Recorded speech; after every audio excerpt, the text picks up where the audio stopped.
Goddag, og velkommen til Lars i køkkenet. Nu som hulemand, part 2. Jamen altså, vi har jo lavet den her rigtig lækre mad, som vi har lavet stå i et par uger. Og vi har faktisk også lavet den her fine dreng blive siddende her i et par uger. Så han er rigtig sulten. Så han vil spise lige præcis det, som vi giver ham. Og vi giver ham den her, som han nu skal spise. Prøv at se.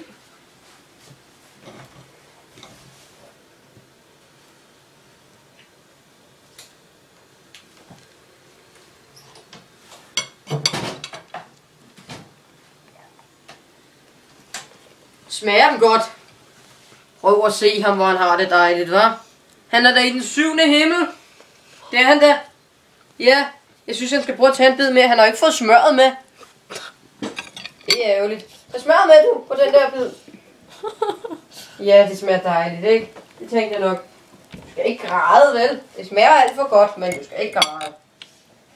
Nej.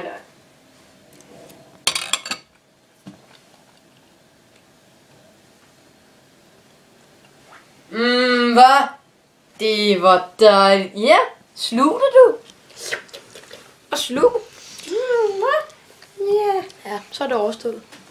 Godt. Ja, det vil jeg gerne. Det var dejligt.